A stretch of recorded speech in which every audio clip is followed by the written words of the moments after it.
let it grow. I'm at war with it, but it's hard to let it go.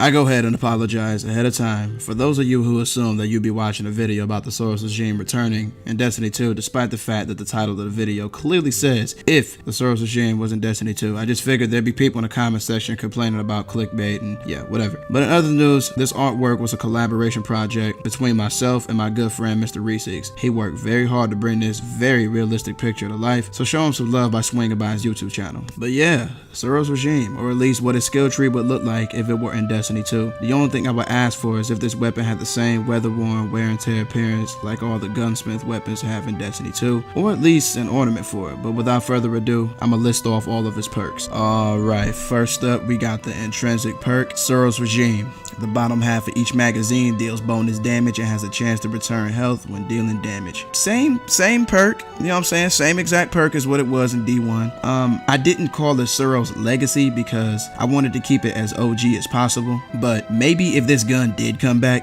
Bungie would probably call it Suros Legacy. I'm not sure, but Suros Legacy was actually the name of the perk when it was brought back into year 2. It was originally called Suros Regime, so I try to keep it, like I said, as original as possible. So I guess we can just roll with this one for the time being. Alright, up next we got Hammer Forge Rifling. Durable, range barrel, increases range. As you can tell, the range is pretty up there. It's got a lot of range. I believe the original Suros Regime had a pretty decent amount of range. I remember it. I used to get mapped by it all the time back in D1 PvP, but this one was a given because the Suros Regime in Destiny 1 had Hammer Forge, so I figured that this was pretty befitting. Yeah, a lot of people gonna hate me for this one, but yeah, high caliber rounds. The OG Suros Regime from year 1 D1 did have high caliber rounds. They removed it in the year 2 version, but if we wanted the Suros Regime to return to its former glory, it would have to have this perk. It just would have to. Man, the moment we all been waiting for. Focus fire. When aimed in, this weapon fires slower but deals more damage. This was a lethal perk, and I think back in Destiny 1 year 1, correct me if I'm wrong, I don't expect that I'm right about this, but I believe that the Suros Regime was the only weapon that could get this, and I think later on they started allowing other legendary weapons to be able to get it. But this was a perk that the Suros Regime was known for, and it was just nuts. You cannot bring the Suros Regime into D2 without focus fire, trust me. Alright, last but not least, the final perk, or not really a perk, just a general explanation on what the weapon does. Composite stock. This weapon has a versatile dual purpose stock, slightly increases stability, slightly increases handling speed, pretty much telling you what the gun does. Not really a perk, but yeah. Alright, that does it for part 1 of the video. Let's go ahead and dive into part 2.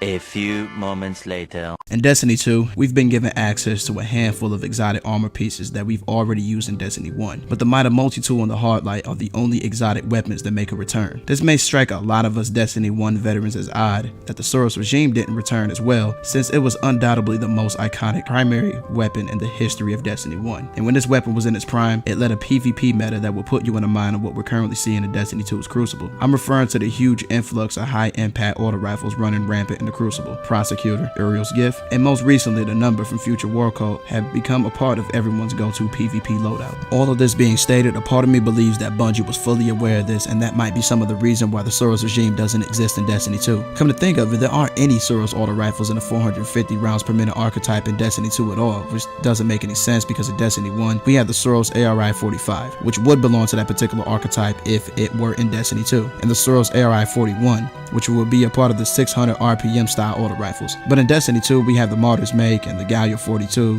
which are a part of the same exact archetype, but use two completely different cosmetics despite the fact that both are Suros auto rifles. Huge missed opportunity for Bungie because it would have been a much better idea for one of these weapons to be in the 450 rounds per minute archetype. In year 1 of Destiny 1, when the Suros Regime dominated in the Crucible, the meta that it led encouraged players to utilize auto rifles of the same archetype as the Suros Regime as the most effective way of combating it. I wholeheartedly admit when I first started playing Destiny 1, I wanted the Suros Regime more than anything in the entire game, but it never dropped for me once. I envy anybody who had this weapon despite the fact that I was pretty content with my Vanquisher 8 from New Monarchy. The first time I obtained the Suros Regime was when Xur sold it the second time, and if my memory will do me justice, I'd assume that this was during the House of Wolves era of Destiny 1. That's because RNG pretty much dictated everything in Destiny 1, and it was the sole contributing factor to why we had guaranteed methods of obtaining exotic loot, such as exotic quests and 3 of coins. So with that being stated, I suppose it's very much safe to say that if the Suros Regime made a comeback back in Destiny 2, it'd probably have an exotic quest so that everyone has an equal opportunity of obtaining it. I was thinking of how cool it would be if the Suros Regime was a part of an exotic weapon set, and I believe that a semi-auto Suros sidearm would be a nice sidekick for it, despite the fact that Suros sidearms are all fully auto. But taking all of this into consideration, I asked myself why did Bungie feel that the Suros Regime was less deserving of returning in Destiny 2, or if there was any intense decision making when it came to deciding what exotics would return in the first place. If I had to assume anything, I'd say that the Suros Regime was the biggest candidate when it comes to exotic weapons